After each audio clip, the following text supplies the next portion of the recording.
Thank you. Today we have gathered, and as we look upon the faces around us, we see that the cycles of life continue.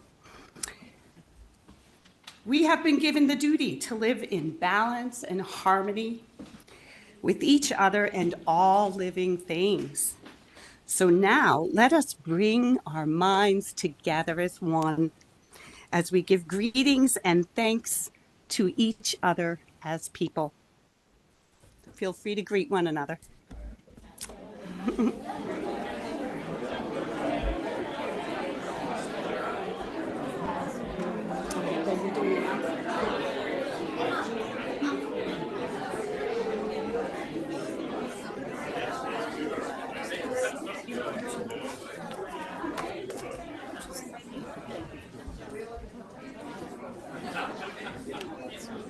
Hold on. Yeah, go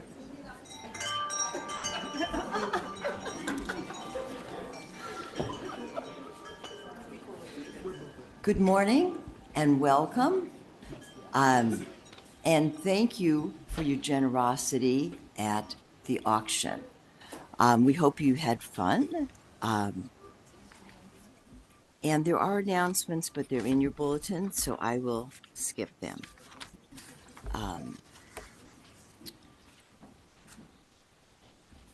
Let's see.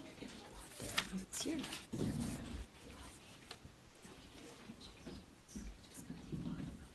Just a quick side note, you might have noticed there are little notebooks on your chairs.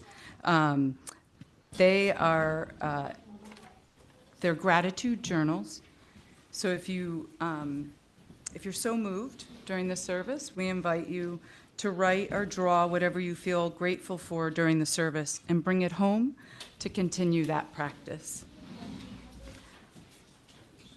Opening words. What would it be like to live with a heightened sense of sensitivity to the lives given for us?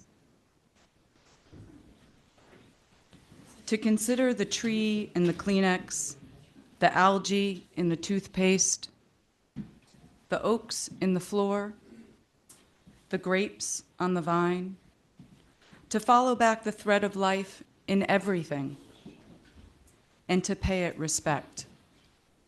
Once you start, it's hard to stop, and you begin to feel yourself awash in gifts. Robin Wall Kimmerer, Braiding Sweetgrass.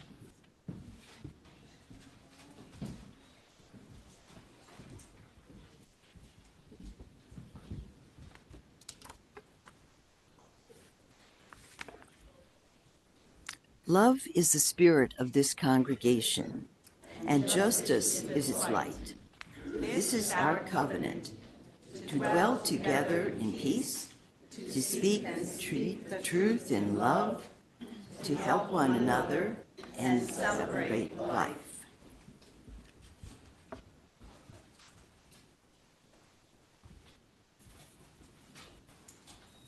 Beautiful. Good job.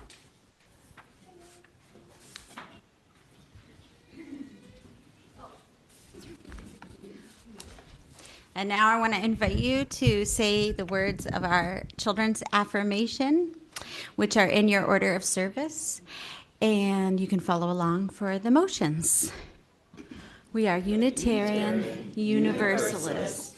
We are people with open minds, loving hearts, and helping hands. We care for the earth and each other. And Gina and Ro have a story for you this morning.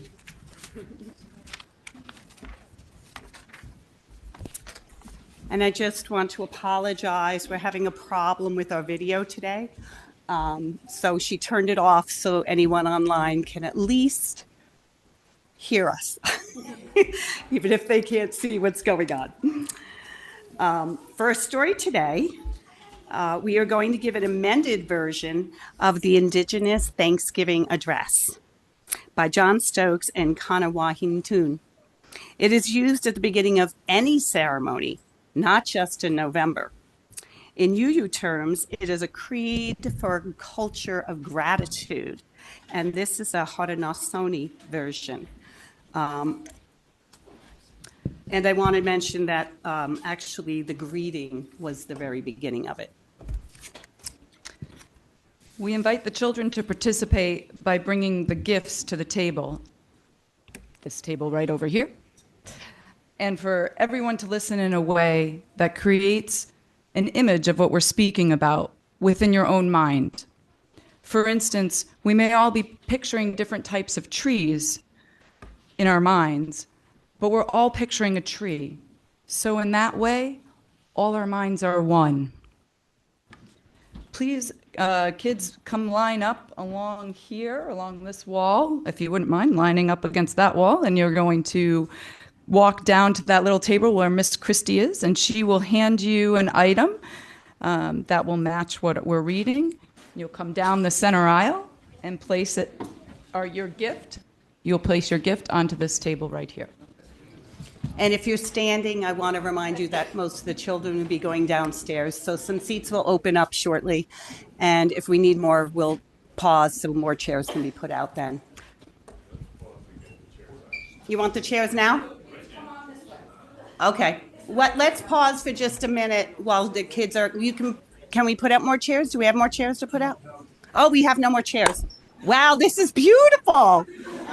All I'm going to tell you is that when I started coming here a million years ago, we used to have 2 services, and it became necessary to drop down to 1 service. So it's kind of fun to see a room this full.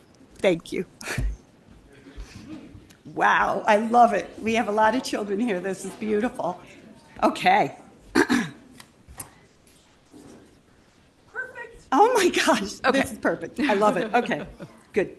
First story? Oh, I already did that. Go ahead, Ro. All right, Okay. let us begin.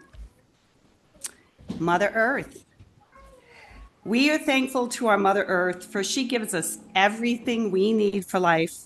She supports our feet as we walk upon her. It gives us joy that she still continues to care for us, just as she has from the beginning of time. To our Mother, we send thanksgiving, love, and respect. Now our minds are one. The waters. Did you put? Okay. We give thanks to all the waters of the world for quenching our thirst, for providing strength, and nurturing life for all beings. We know its power in many forms: waterfalls and rain, mists and streams, rivers and oceans, snow and ice. We are grateful that the waters are still here and meeting their responsibility to the rest of creation. Can we agree that water is important to our lives and bring our minds together as one to send greetings and thanks to the water? Now our minds are one. The fish. We turn our minds to all the fish life in the water. They were instructed to cleanse and purify the water. They also give themselves to us as food. We are grateful that we can still find pure water. So we turn now to the fish and send our greetings and thanks. Now our minds are one. The food plants. Now we turn to the vast fields of plant life and food plants we harvest from the garden, especially the 3 sisters who feed the people with such abundance. Since the beginning of time, the grains, vegetables, beans, fruits, and berries have sustained many life forms. We gather our minds together to give thanks, and we look forward to seeing plant life for many generations to come. Now our minds are one. The medicine herbs. Now we turn to all the medicine herbs of the world. From the beginning, they were instructed to take away sickness. They are always waiting and ready to heal us. We are happy that there are still among us those special few who remember how to use these plants for healing. With one mind, we send greetings and thanks, love and respect to the medicines and to the keepers of the medicines. Now our minds are one. The trees. We now turn our thoughts to the trees. The earth has many families of trees who have their own instructions and uses. Some provide us with shelter and shade, others with fruit, beauty, and other useful gifts. The maple is the leader of the trees, to recognize its gift of sugar when people need it most. Many peoples of the world use a tree as a symbol of peace and strength. With one mind, we greet and thank the tree of life. Now our minds are one. The animals. We gather our minds together to send greetings and thanks to all the beautiful animal life of the world who walk about with us. They have many things to teach us as people. We are grateful that they continue to share their lives with us and hope that it will always be so. Now our minds are one. The birds. We put our minds together as one and thank all the birds who move and fly about over our heads. The Creator gave them beautiful songs. Each morning they greet the day, and with their songs reminding us to enjoy and appreciate life. The eagle was chosen to be the leader and to watch over the world. To all the birds, from the smallest to the largest, we send our joyful greetings and thanks. Now our minds are one. The four winds. We are all thankful to the powers we know as the four winds. We hear their voices in the moving air as they refresh and purify the air we breathe. They help us to bring the change of seasons. From the four directions they come, bringing us messages and giving us strength. With one mind, we send our greetings and thanks to the four winds. And now our minds are one. The thunderers. Now we turn to the west, where our grandfathers, the thunder beings, live. With lightning and thundering voices, they bring with them the water that renews life. We bring our minds together as one to send greetings and thanks to our grandfathers, the thunderers. Now our minds are one. The sun. We now send greetings and thanks to our eldest brother, the sun. Each day, without fail, he travels the sky from east to west, bringing the light of a new day. He is the source of all the fires of life. With one mind, we send greetings and thanks to our brother, the sun. Now our minds are one. Grandmother Moon. We put our minds together to give thanks to our oldest grandmother, the moon, who lights the nighttime sky. She is the leader of women all over the world, and she governs the movement of the ocean tides. By her changing face, we measure time. And it is the moon who watches over the arrival of children here on earth.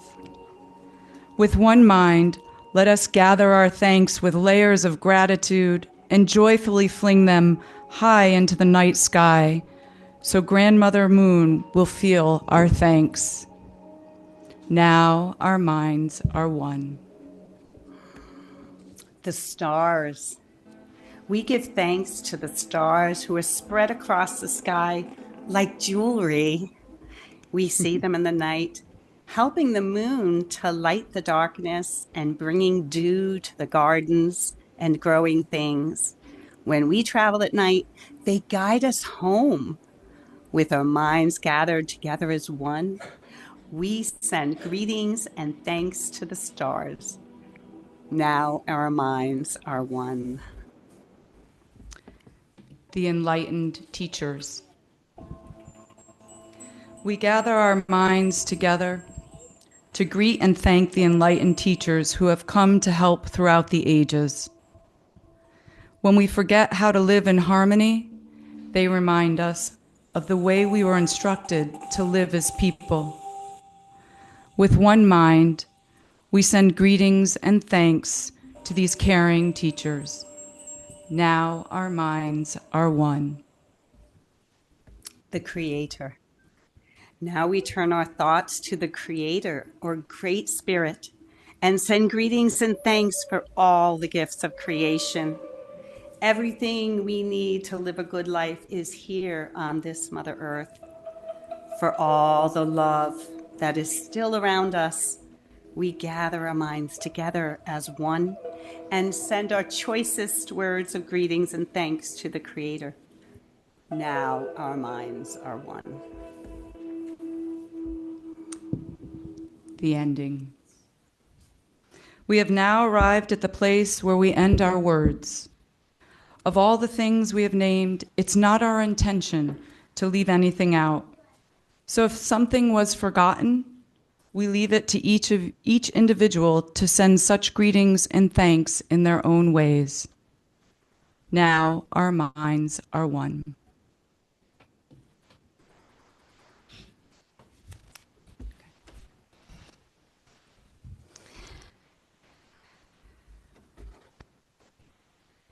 Just settling into the gratitude.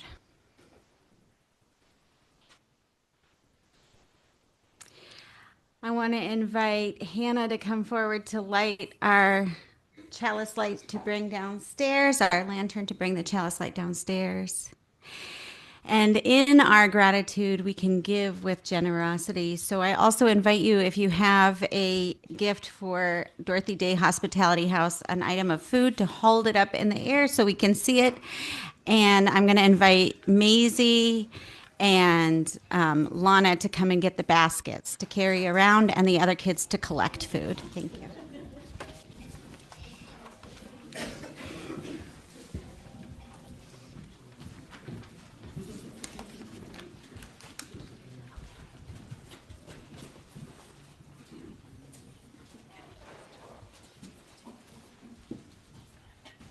Let's sing This Little Light of Mine. Thank you, kids, for being part of our service. That was fantastic. Great job.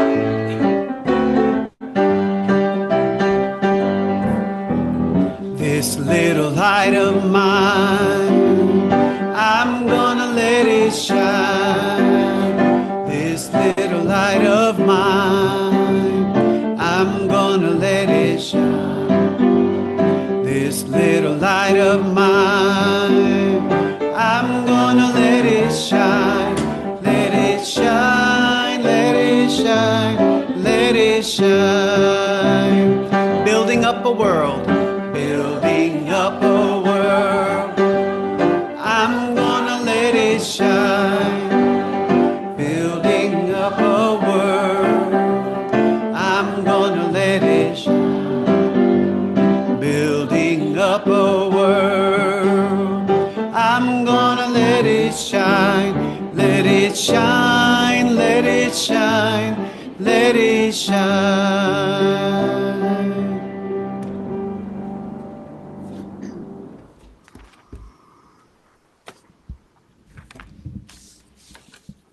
Now that we're all roused, I'd like to offer you an experience of nature in the form of a meditation.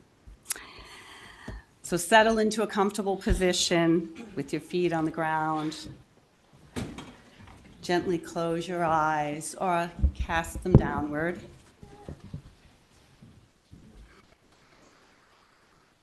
And observe where the breath is most prominent to you. At the nostrils, in your chest, or your belly.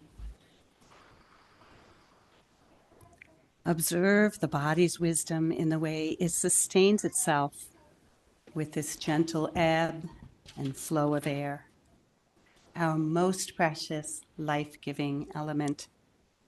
It requires no thought. Now bring your attention to your feet and notice any sensations there. Are they warm, cold, comfortable? Go deeper now.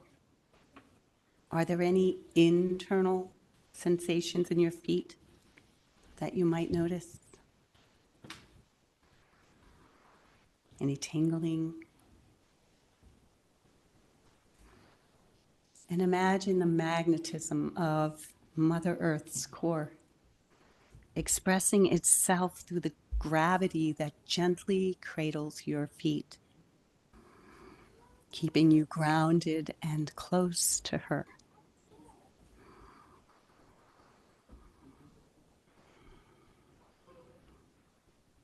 Imagine you can bring her calm aliveness up through your feet. And as you relax more deeply, with each breath, draw it up into the rest of your body. Feel your belly bathed by this calmness, and draw that feeling into your heart area, allowing it to soften. From this centered place of compassion for yourself, feel deeply into what is there.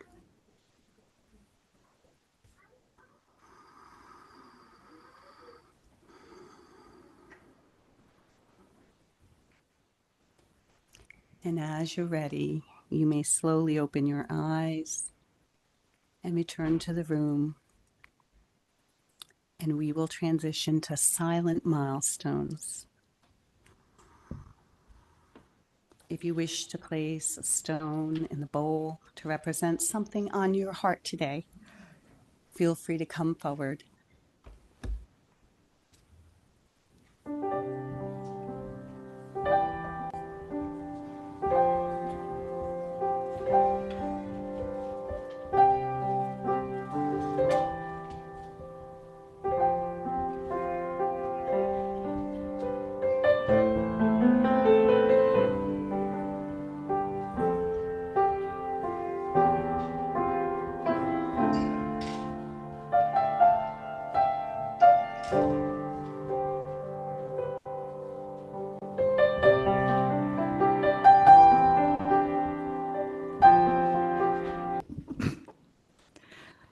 Robin Wall Kimmerer says she wrote Braiding Sweetgrass because she could sense the longing for the plant's stories to be told. In her own poetic words, she says, quote, I wrote from the belief that since plants are medicine, so could their stories be healing. I heard longing from the trampled earth herself to be loved and honored again. I wrote in response to the longing in indigenous communities that our philosophies and practices be recognized as guidance to set us back on the path of life. We're told that the reasons our ancestors held so tightly to these teachings was that the worldview the settlers tried to obliterate would one day be needed by all beings. I think that time is now.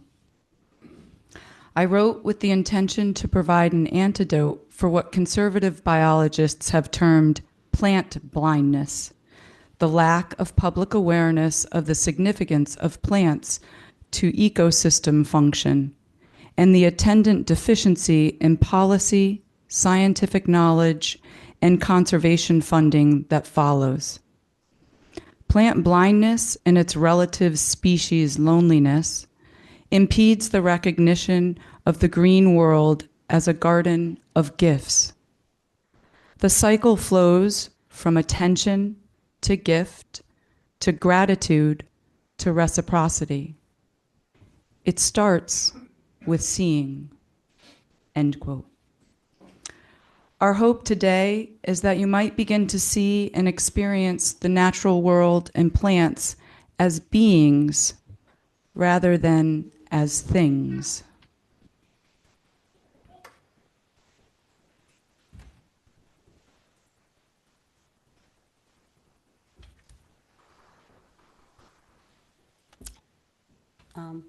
We were going to do the offering now.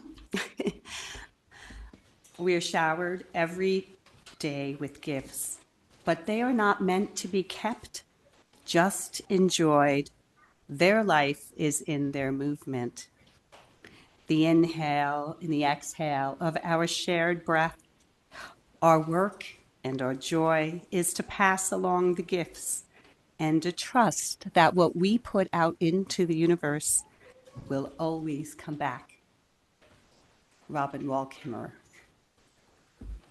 The plates will be right here.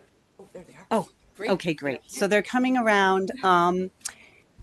We don't have the QR code up on the screen today because we're doing it from a phone. But you are welcome if you would like to share some of your gifts with the congregation, that you could mail a check to 24 Clapboard Ridge Road, Danbury, Connecticut 06811.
So the sermon's titled, The Honorable Harvest, an Example of Reciprocity. And it's based on Robin Wall Kimmerer's book, if you haven't figured that out yet. Perhaps some of you watched a documentary made in 2019 called Honeyland. It portrays the life of Hadaza Muratova, a beekeeper of wild bees who lives in a remote mountain village in Macedonia. In it, she perfectly exemplifies the concept of the honorable harvest. According to Robin Wall Kimmerer's book, Braiding Sweetgrass, the honorable harvest is a principle found in many indigenous stories that shapes their culture's relationship with the natural world and governs the exchange of life to rein in any thought of excess. It ensures the world remains as rich 7 generations forward as you found it. And it consists of 4 steps. First, you ask permission from the plants or bees, asking if they would be willing to share with you. Take only what you are given. The answer may be no. Wait and listen very carefully to your intuition for that answer.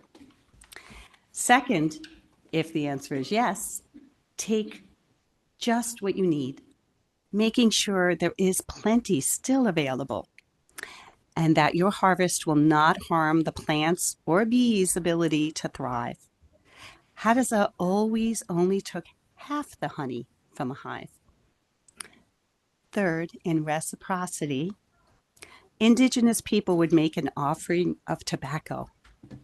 You might offer gratitude to the plant or show your appreciation by watering it, clearing away any garbage near it, or by weeding a non-native invasive species. Hadza always left the bees as she found them, such as replacing a rock over the cave opening, and she always thanked the bees. Fourth, you share what you've harvested with others, trusting there will always be more to receive than you gave. Hadza always shared her honey with her elderly mother and only sold a few prized jars to certain buyers who really appreciated it, thus providing just enough money to buy her own necessities. I was taught this same process when harvesting plants in my very first herbal class, and I too could sense a longing for the plants' voices to be heard. It's interesting to ponder what the world might look like if the principle of the honorable harvest were applied to anything we desire or to every relationship. My parents grew up during the Depression. Everything served its purpose and then was repurposed and used until it became unusable. It was necessary and economical, but also made very little waste. There was much more appreciation for an item when it was put on layaway for months while you worked slowly to pay it off, all the while anticipating the pleasure of owning it. I don't even know if any of the young people here know what layaway was. Now that same item is likely purchased on a credit card to be paid off later, long after why you'd forgotten why you wanted it anyhow. Somehow, during my lifetime, our society has shifted towards a throwaway culture.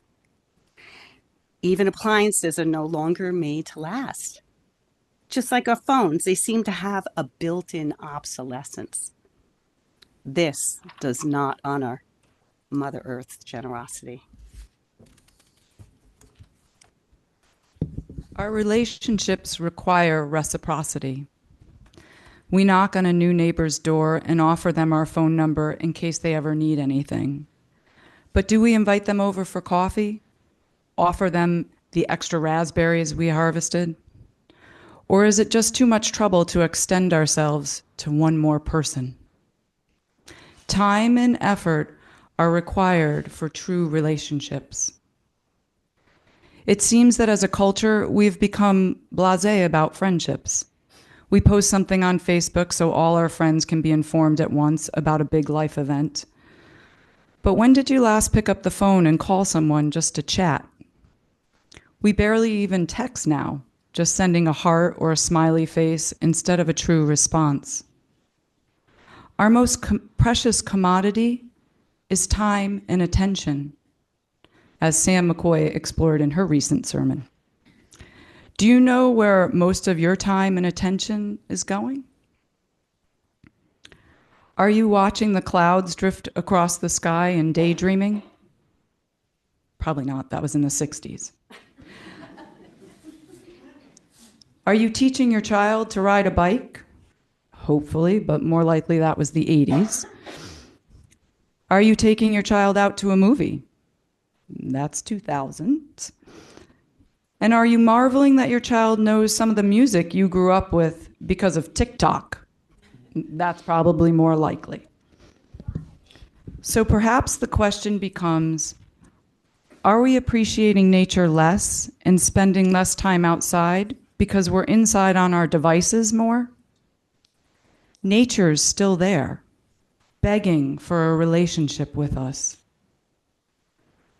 Are we aware that we may not be choosing to acknowledge her beauty, her generosity, simply so we can live and learn virtually? I find it interesting that people all across the world feel more isolated and lonely than ever, though they might be, quote, more connected. Why not widen our circle to include plant and animal beings?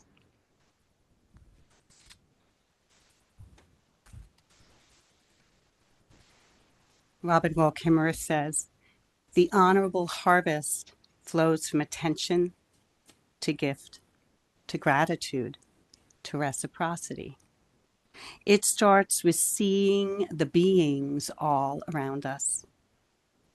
Start in small ways with your attention, by marveling at the sunrise or at the sky on a clear night, or drink your morning coffee or tea by a window, noticing the weather and the way plant beings respond to it. Give a gift. Plant something and watch it grow in response to your care. Or put out birdseed regularly and notice which birds visit and when. Pick up worms stranded on a road after a rainstorm and return them to the soil. Even such little actions will bring more connection, more meaning into your relationship with the natural world. They can create a desire to use more of your precious time and energy to develop these connections. And then harvest the gratitude. Slow down long enough to admire the brilliant diamonds and dew on the grass, or the shimmer of newly fallen snow. Such moments of appreciation certainly can offer more calm in a stressful day and help alleviate the angst at having to shovel out your car. It benefits nature, and it can benefit you. Reciprocity is inclusive and builds connection to all life. Plant beings, animal beings, human beings. It starts with seeing. Be willing to see and observe how all beings respond to appreciation and care.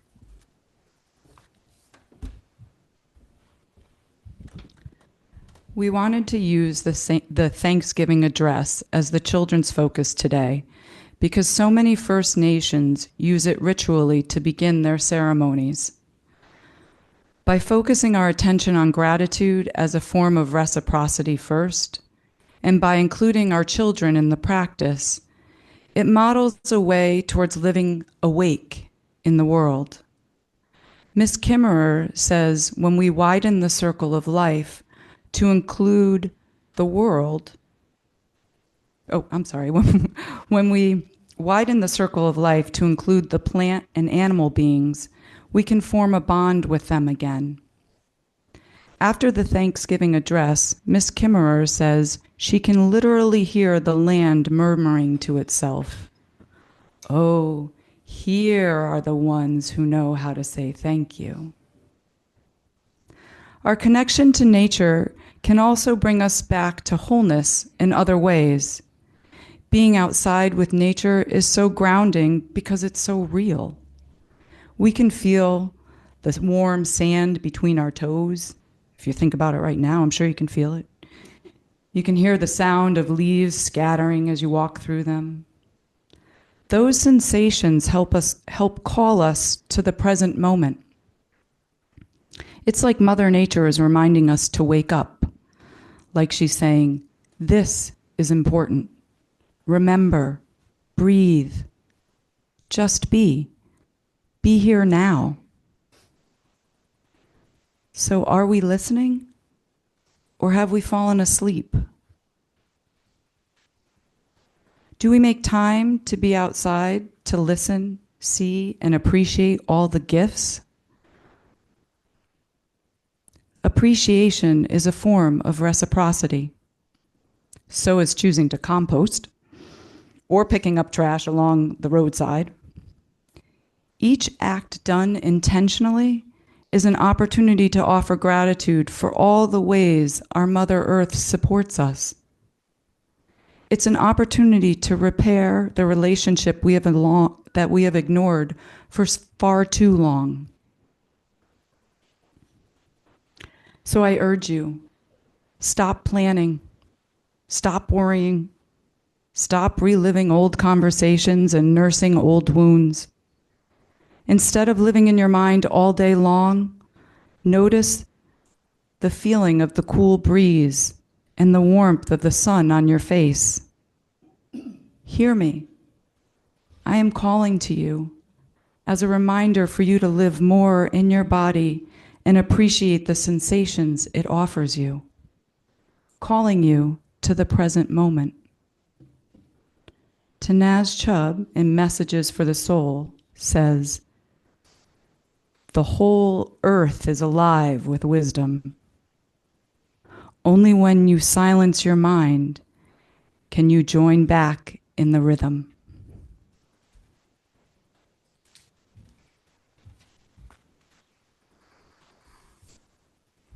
And once again, I invite you back into a meditative state.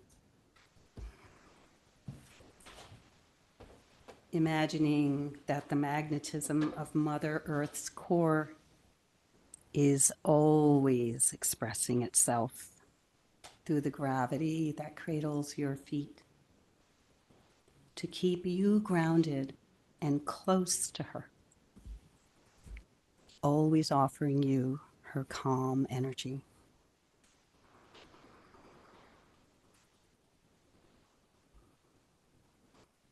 Allow Earth's support to balance your thoughts, your words, and your actions today.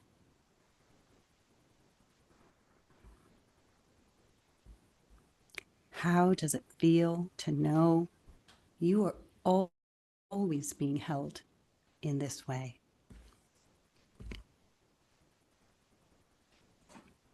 How is it to feel this connection to our Earth Mother?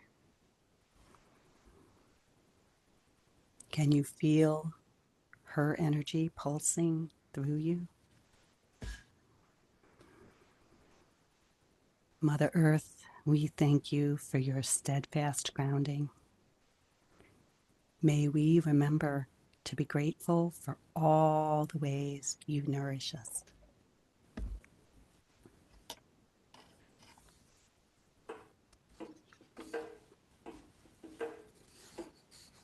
A great longing is upon us to live again in a world made of gifts.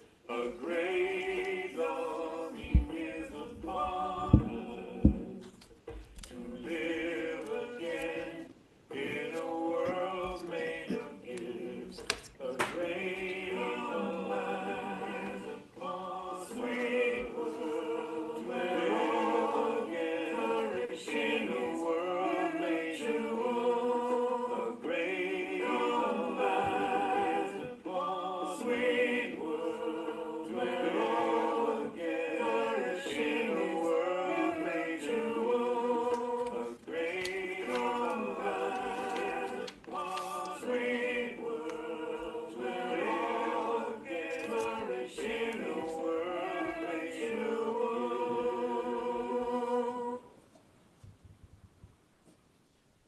And that was written by Lawrence Cole, who was inspired to write it from the same book, Braiding Sweetgrass. And now we will extinguish the chalice and say our words. Okay. We extinguish this flame, but not the light of truth, the warmth of community, or the fire of commitment. These we carry in our hearts and out into the world until we are together again. And now we invite you to sing with us the hymn of celebration, number 175. I'm sorry we have no words on the screen, but I love that Barb and a number of people here were passing out the hymnals so you could sing it with us. We celebrate the web of life.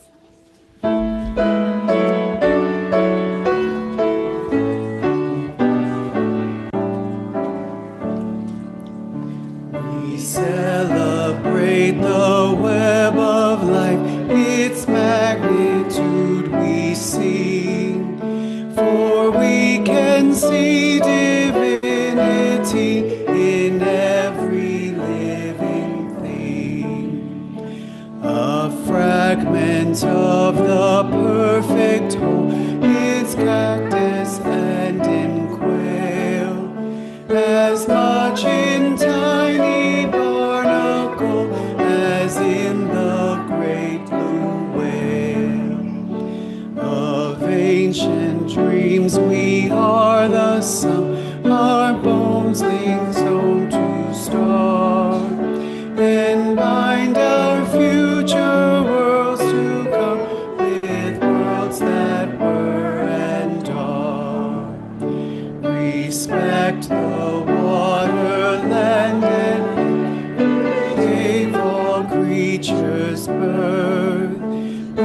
protects the lives of all that share the glory of the earth. And sorry, we have closing words and benediction.